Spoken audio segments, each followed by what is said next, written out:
In Module 2, Lesson 19, the final lesson of our module, we're going to look at the Euclidean algorithm as an application of the long division algorithm.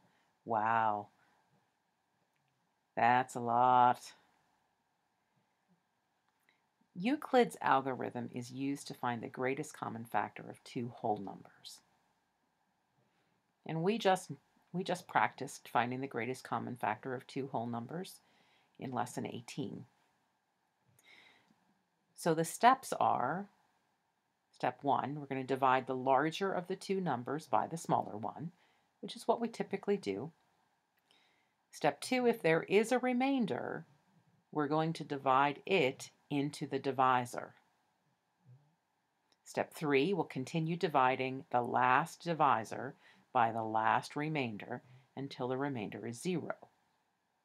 And step 4, the final divisor, is the greatest common factor of the original pair of numbers. Now there's a lot of vocabulary there, but we're going to take a look at these numbers and make some sense out of it. So the first question is 383 divided by 4. If we divide 383 by 4, we get 95 and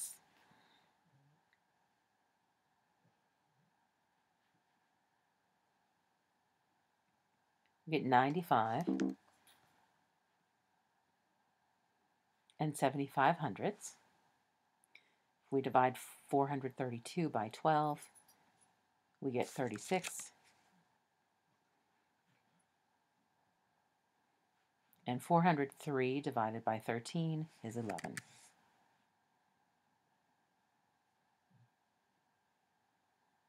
So let's look at example 1 to show Euclid's algorithm. Our opening exercise was meant for you to recall how to determine the quotient of two numbers using long division. You've practiced the long division algorithm many times. Today's lesson is inspired by Euclid, a Greek mathematician who lived around 300 BC. He discovered a way to find the greatest common factor of two numbers that is based on long division.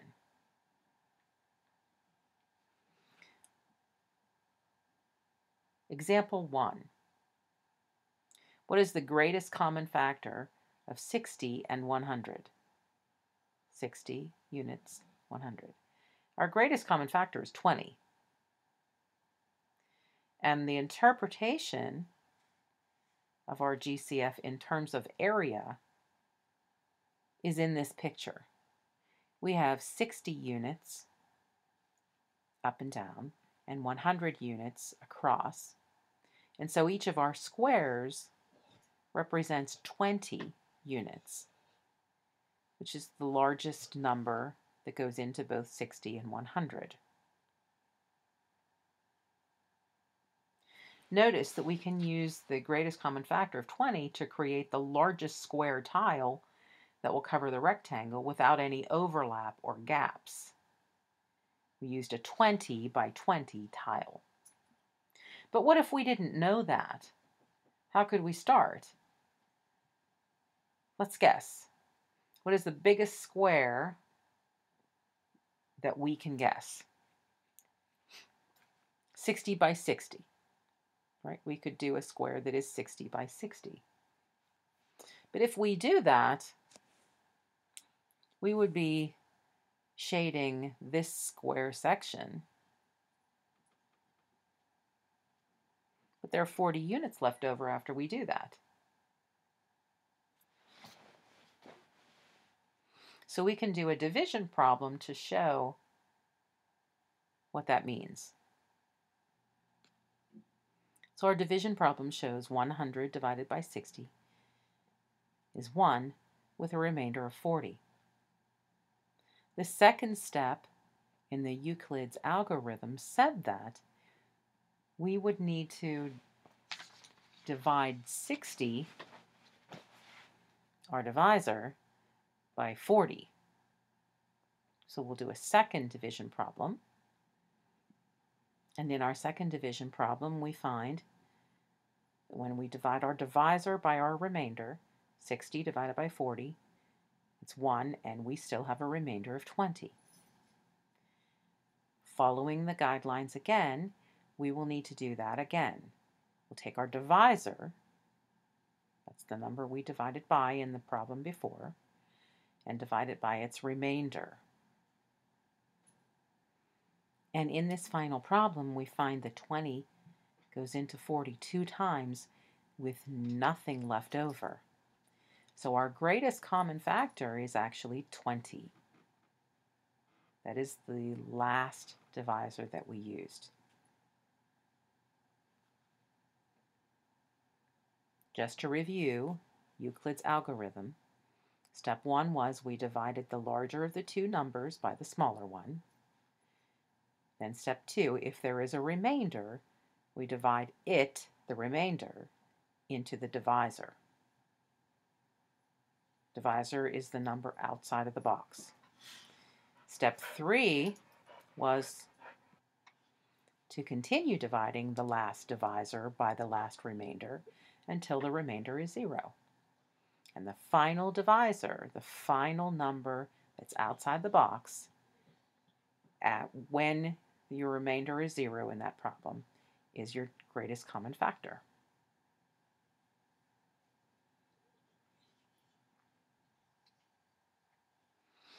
So let's apply Euclid's algorithm to some of the problems from our last lesson. If we're looking for the greatest common factor of 30 and 50, the first thing we would do is to divide the larger number by the smaller number. So 50 divided by 30 is 1, with a remainder of 20. Following Euclid's algorithm, we now have to take the divisor, which is 30, and divide it by our remainder, which is 20. 30 divided by 20 is 1, and a remainder of 10. And remember, following the algorithm, we'll have to keep dividing until we have a remainder of 0. So now we're going to divide 20 by 10. And 10 goes into 22 times with no remainder. So our greatest common factor of 30 and 50 is 10, the final divisor when we finally got an answer that had no remainder.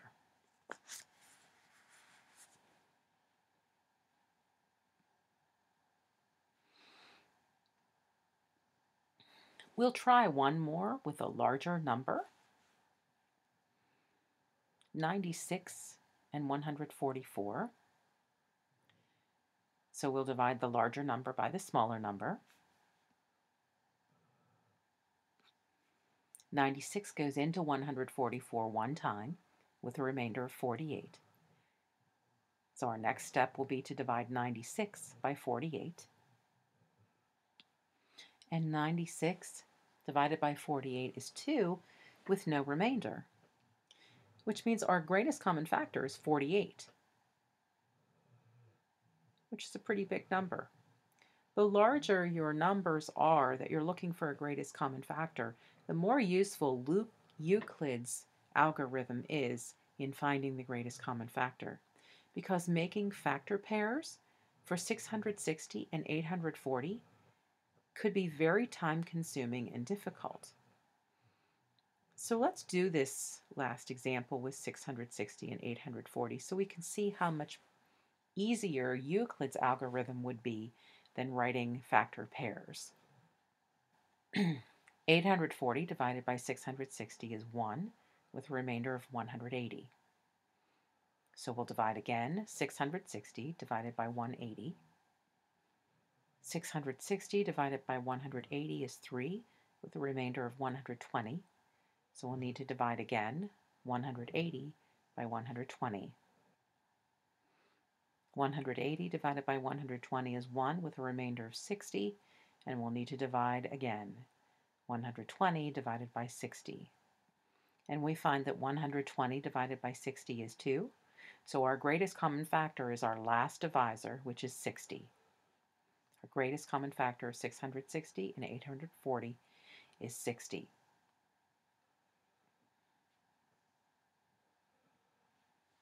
The greatest common factor has many uses.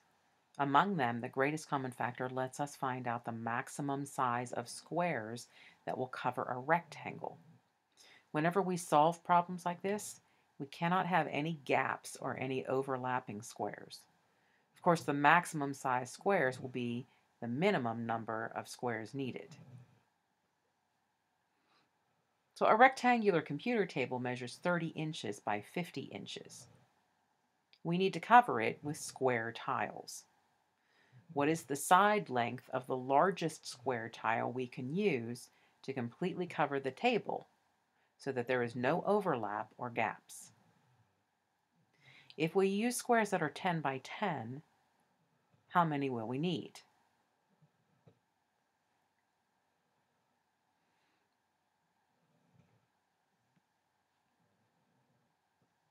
Three this way and 5 this way, so we would need 15 squares. 3 by 5, 3 times 5.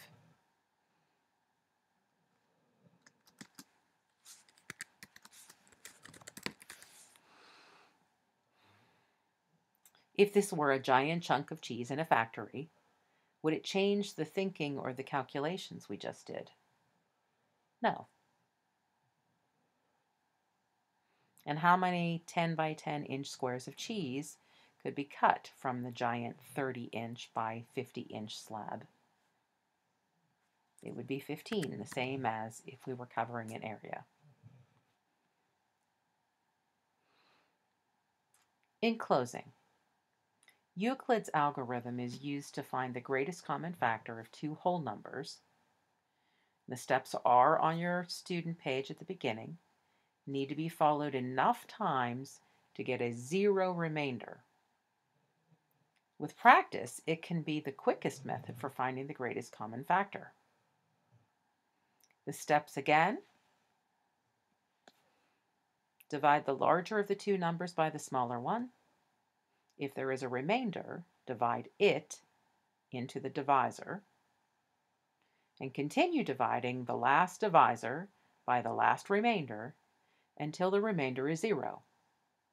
Your final divisor is the greatest common factor of the original pair of numbers.